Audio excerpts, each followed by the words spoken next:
श्रीमद् भागवत गीता यथारूप अध्याय 15 पुरुषोत्तम योग अथवा मुख्य योग द योग ऑफ द सुप्रीम पर्सन। श्लोक 12 है। पिछले श्लोक में जो भगवान ने बताया अर्जुन को, उसी के बारे में आगे और बताते हैं। सुनते हैं। श्लोक नंबर 12 है। यदादित्य कथम तेजो जगत भास्यते अखिलम यश्चंद्रमसि यच्चाग्नो तत्तेजो विद्धि मामकम्। एक बार पुनः सुने महाराज। यदादित्य गतम तेजो जगत भास्यते अखिलम यश्चंद्रमसि यश्चाग्नो तत्तेजो विद्धि मामकम्। भगवान अर्जुन को समझाते हुए कह रहे हैं, यानी हम सब कोई कह रहे हैं, सूर्य का तेज जो सारे विश्व के अंधकार को दूर करता है, कहां से आता है? मुझसे ही निकलता है। चंद्रमा तथा अग्नि के तेज भी मुझसे ही उत्पन्न है। देखो, अज्ञानी मनुष्य यह नहीं समझ पाता कि ये सब कुछ कैसे घटित होता है, लेकिन भगवान ने यहाँ पे जो बताया, जो बता रहे हैं, उसे समझकर ज्ञान प्राप्त किया जा सकता है। मानो तो सही भगवान की। प्रत्येक व्यक्ति सूर्य, चंद्रमा, अग्नि तथा बिजली देखता है। अब संसार में कोई व्यक्ति हमें कुछ कहता है कि मैं ऐसा कर सकता हूँ, तो हम उसके पीछे हो जाते हैं महाराज। लेकिन जब भगवान कह रहे हैं तो भगवान के पीछे नहीं होना चाहते। तो भगवान कहते हैं प्रत्येक व्यक्ति सूर्य, चंद्रमा, अग्नि तथा बिजली को देखता है। उसे यह समझने का प्रयास करना चाहिए कि चाहे सूर्य का तेज हो या चंद्रमा हो, अग्नि अथवा बिजली का तेज हो, ये सब भगवान से ही उद्भूत हैं, भगवान से ही उत्पन्न होते हैं, भगवान के द्वारा ही आते हैं। कृष्ण भावनामृत का प्रारंभ इस भौतिक जगत में बद्ध जीव को उन्नति करने के लिए काफी अवसर प्रदान करता है। देखो, जीव मूलतः परमेश्वर का ही अंश है, ये तो अपन जानते हैं। और भगवान यहाँ पे इशारा कर रहे हैं कि जीव किस प्रकार भगवत धाम को प्राप्त कर सकता है, रास्ता बता रहे हैं। तो हम ये समझ सकते हैं कि सूर्य संपूर्ण सौरमंडल को प्रकाशित कर रहा है। ब्रह्मांड अनेक है, सौरमंडल भी अनेक है, सूर्य, चंद्रमा तथा लोक भी अनेक है, लेकिन प्रत्येक ब्रह्मांड में सूर्य एक है। भगवत गीता में 10वें अध्याय में 21वें श्लोक में आया था कि चंद्रमा भी एक नक्षत्र है। नक्षत्राणाम अहम शशि। सूर्य का प्रकाश परमेश्वर के आध्यात्मिक आकाश में आध्यात्मिक तेज के कारण है। सूर्योदय के साथ ही मनुष्य के कार्यकलाप प्रारंभ हो जाते हैं।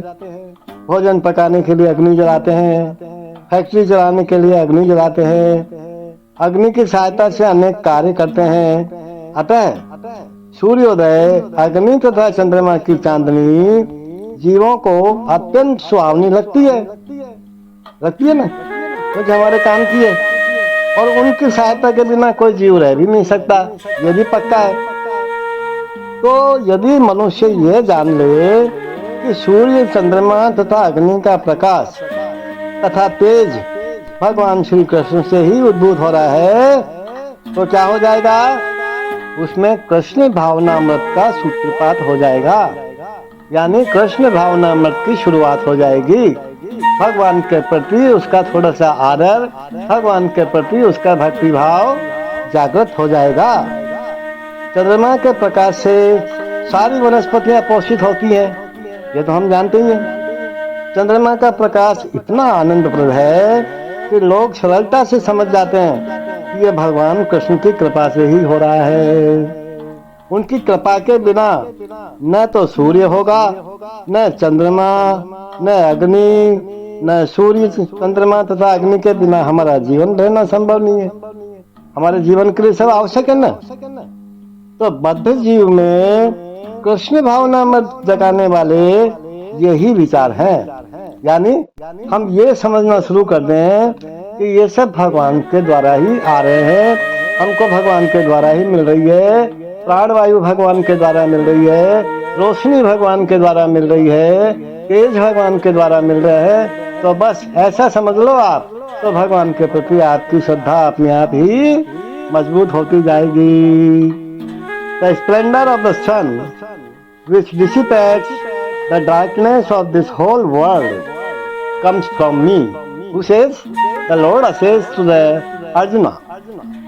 And the splendor of the moon and the splendor of fire are also from me. See, the unintelligent can't understand how things are taking place. We know it. We have understand it in the previous slok also. But one can begin to be established in knowledge by understanding what the Lord explains here. Everyone sees the sun. We see moon, fire, and electricity. One should simply try to understand that the splendor of the sun, the splendor of the moon, and the splendor of electricity or fire are coming from where? From the Supreme Personality of Godhead.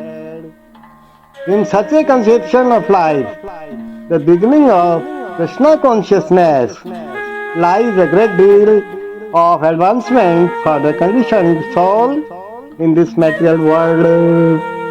The living entities are essentially the parts and parcels of the Supreme Lord, and He is giving here with the hint how they can come back to Godhead, back to home, worship Krishna. Think that whatever I am getting in this world, the sunlight, the moonlight, the fire, the oxygen, all these things I am getting from the Godhead. Then automatically you will become Krishna consciousness. Hare Krishna.